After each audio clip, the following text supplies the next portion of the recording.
பார்த்தவன் நான், அவரோடு பழகியவன் நான், அவருடைய குடும்பத்தை அறிந்தவன் நான். கவிதா ஹோட்டலிலே ராம கண்ணப்பனோடு இருந்து எத்தனையோ காலங்கள் பேசி மகிழ்ந்தவன் நான்.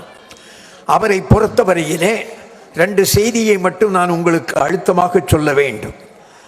நான் தமிழ்நாடு இளைஞர் காங்கிரஸ் தலைவரானேன் 1965 டிசம்பர் 15. இதனை நான் சொல்வதற்கு காரணம், பெருந்தலைவர் காமராஜ் அவர்கள் என்னை நியமித்த உடனேயே நான் மிக சுறுசுறுப்பாக இயங்கிக் கொண்டிருந்தேன். நாளொன்று போவதற்குள் ஆளொன்று சேர்ப்பாயா, என்னுடைய முழக்கம் அதுவாக இருந்தது. எங்களுடைய எம்பி, காஞ்சி எம்பி அவர்கள் என்னை மதுரையிலே இருந்து தெரிந்தவர். நாளொன்று போவதற்குள் ஆளொன்று சேர்ப்பாயா என்று சொல்லி நான் பேசியது எனது பக்கத்திலே கவிஞர் கண்ணதாசன் இருந்து ஊக்குவித்து கொண்டே இருந்தார். 90 நாளைக்குள்ளே ஒரு பெரிய பேரணியை நடத்துவதற்கு நான் திட்டமிட்டேன். இடைவிடாத சுற்றுப்பயணம் செய்தேன். கவிஞர் கண்ணதாசனோடும் நான் போய்கொண்டே இருப்பேன் கூட்டங்களுக்கு போய்கொண்டிருக்கின்ற நேரத்திலே, இரவு நேரத்திலே அவர் செய்ய வேண்டியதை செய்வார்.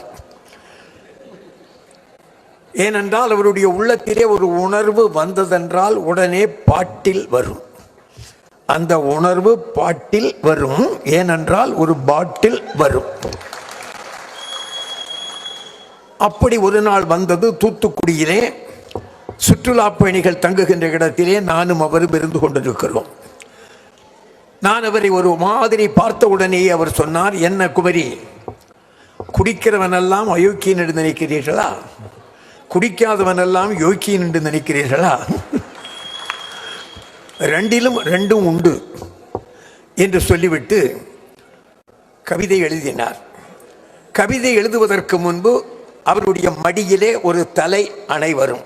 தலை அணை இருக்கிறதல்வா, மடியிலே தலையணை வந்தது என்றால் சிறிது நேரத்திலே தமிழ்த்தாயினுடைய முடிக்கு ஒரு தலை அணி கிடைக்கும். தலை அணை வரும், தலை அணி கிடைக்கும். அற்புதமான கவிதைகளை எழுதுவார். எனவே நான் ஒரு பேரணியை நடத்த வேண்டும் என்று சொன்ன உடனேயே அவரே எழுதினார், குமரி அனந்தன் ஒரு இளைஞர் பேரணியை நடத்துகிறார், நீங்கள் எல்லோரும் வாருங்கள் என்று சொல்வதற்கு இளைஞர்களை பார்த்து சொன்னார், துடிக்கும் இரத்தமே தோள் தட்டி வா என்று எழுதினார். துடிக்கும் இரத்தமே தோள் தட்டி வா என்று சொன்ன உடனேயே ஒருவர் அதை கிண்டல் பண்ணினார். கிண்டல் பண்ணி சொன்னார், கவிஞர் கண்ணதாசன் துடிக்கும் இரத்தமே என்று எழுதுகிறார், ரத்தம் ஓடுமே தவிர துடிக்குமா? எனவே கண்ணதாசன் பிழை செய்து விட்டார். உடனே கண்ணதாசன் அதற்கு பதில் சொன்னார், ஆகுபெயர் என்று ஒரு இலக்கணம் உண்டு, அது 7ஆம் வகுப்பிலேயே நடத்துவார்கள்.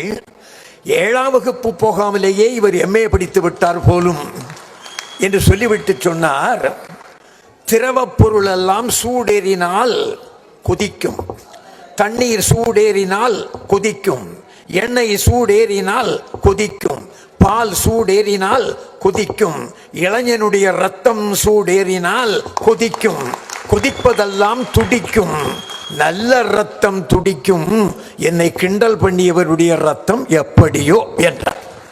ஆக நல்ல ரத்தம் இல்லை அவருக்கு என்று சொல்லுகின்ற அளவுக்கு நாசூக்காக சொல்லுவார். நான் முதலிலே வந்து விட்டதற்கு காரணம் என்ன என்று சொன்னால், இன்னொரு நிகழ்ச்சியிலே இருந்து ஓடோடி வந்தேன். காரணம், கண்ணதாசனை போன்ற சாதுரியம் நமக்கு கிடையாது. ஒரு நாள் ஒரு கல்லூரியிலே அவரும் நானும் பேச வேண்டும். நான் முதலிலே பேசிவிட்டேன். ஆனால் அவர் வருவதற்கு தாமதமாகிறது. தாமதமான உடனேயே அங்கிருக்கின்ற மாணவர்கள் எல்லாம் அப்படியே விழித்தும் திகைத்தும் போய் நின்று கொண்டிருக்கிறார்கள். கண்ணதாசன் வந்தார். வந்த உடனே அவர் என்ன சொன்னார் தெரியுமா? அந்த மாணவர்களை எல்லாம் தன் பக்கம் ஈர்த்து விட்டார். எப்படி ஈர்த்தார்?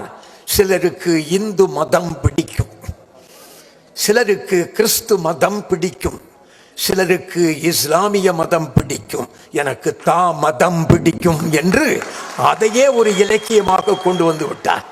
நான் கூட்டத்திற்கு கூப்பிட்டால் கொடுப்பது சம்மதம், ஆனால் வருவது தாமதம் என்று மேலும் மேலும் அதனை சொல்லி மிக அற்புதமாக அவர் பேசியது, விளையாடியதை எல்லாம் நான் சொல்ல வேண்டும் என்றால் ரொம்ப நேரமாகும். சுருக்கமாக சொல்லுவது என்றால் நான் சொல்லாமல் போகக்கூடாது என்பதை மட்டும். பெருந்தலைவர் காமராஜர் சொன்னார், காட்டுக்கு சிங்கம் ராஜா, பாட்டுக்கு சிங்கம் கவியரசு கண்ணதாசன் என்று காமராஜர் சொன்னார். காமராஜரை பற்றி ஒரு படம் எடுக்க வேண்டும் என்று நினைத்து கவியரசர் கண்ணதாசன் சுலோச்சன நாடார் வீதியில் இருக்கின்ற காமராஜ் வீட்டிற்கு போனார். அந்த காமராஜ் வீட்டை பார்த்து பாடியதுதான், அந்த எளிய வீட்டை பார்த்து பாடியதுதான், நிமிர்ந்தால் தலையிடிக்கும், நிற்பதற்கே இடமிருக்கும், அமைவான ஊர்குடில் ஐயா நீ வந்துதித்தாய். நீ வந்தது எப்படிப்பட்ட இடம்? நீ பிறந்த வீடு எப்படி?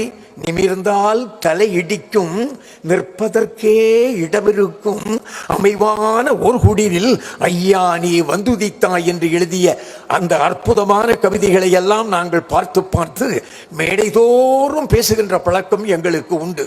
அப்படிப்பட்ட கவியரசு கண்ணதாசன் அவர்களே அவருடைய கவிதையை எல்லாம் இசைமயமாக்கி தந்த மரியாதைக்குரிய விஸ்வநாதன் அவர்கள் இங்கே வந்து சென்றிருக்கிறார்கள். கவியரசு அவர்கள் நேரு பெருமகன் மீது பாடிய பாடலை உங்களுக்கு நான் சொல்ல வேண்டும். நேரு இறந்து விட்டார். கவியரசு கண்ணதாசன் பாடுகிறார். சீரிய நெற்றி எங்கே, சிவந்த நல் இதழ்கள் எங்கே, கூறிய விழிகள் எங்கே, குறு நகை போனது எங்கே?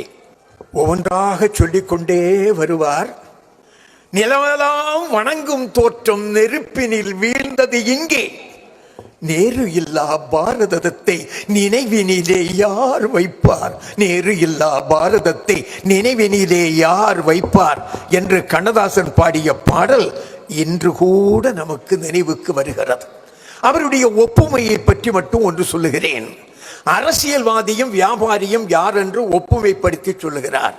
வியாபாரி எப்படி என்று சொன்னால், வியாபாரி பாலிலிருந்து தயிர் எடுப்பார், தயிரிலிருந்து வெண்ணெய் எடுப்பார், வெண்ணெயிலிருந்து நெய் எடுப்பார். இவர் வியாபாரி.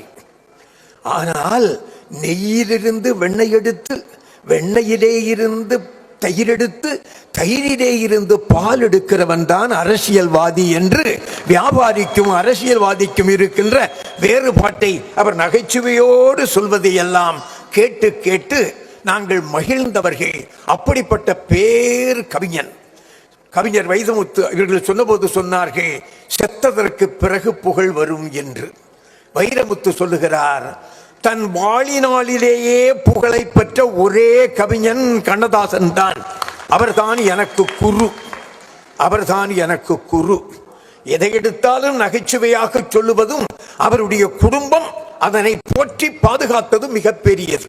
அவர் சொல்லுகிறார், ஒரு மனைவியோடு வாழுபவன் ராமனை கும்பிட வேண்டும், ஒரு மனைவியோடு வாழ்பவன் ராமனை கும்பிட வேண்டும், ரெண்டு மனைவியோடு வாழ்பவன் முருகனை கும்பிட வேண்டும், பல மனைவிகளோடு வாழ்பவன் கண்ணனை கும்பிட வேண்டும். நான் கண்ணதாசன் என்பதை உங்களுக்கு நினைவுபடுத்துகிறேன் என்றார். ஆக குடும்பத்தை கூட ஒரு நகைச்சுவையாகவும் எல்லோரும் சூழ்நிலையை புரிந்து கொண்டு அதனை ஏற்றுக்கொள்ள வேண்டும் என்கின்ற வழியிலும் அற்புதமான கவிதைகளை பாடிய கவிஞர் கண்ணதாசனை 21 வருடமாக ஒரு சங்கம், ஒரு ஊர் நடத்தி வருகிறது, திமிரி நடத்தி வருகிறது. மரியாதைக்குரிய டாக்டர் அவர்கள், மயக்க மருந்து கொடுத்த டாக்டர் அவர்கள், தஞ்சையிலே நான் கண்ணதாசன் பெயராலே மன்றம் நடத்துகிறேன், அமைப்பு நடத்துகிறேன் என்று சொன்னார். இன்னும் ஒன்றை மட்டும் நான் நினைவுக்கு கொண்டு வர வேண்டும், வேறொன்றும் இல்லை. அருமைக்குரிய விஸ்வநாதன் இங்கே வந்திருந்தார். விஸ்வநாதனிடம் கண்ணதாசன் சொன்னார், நீ எங்கே போய் கச்சேரி செய்தாலும் ஒரு பாட்டை பாட வேண்டும்.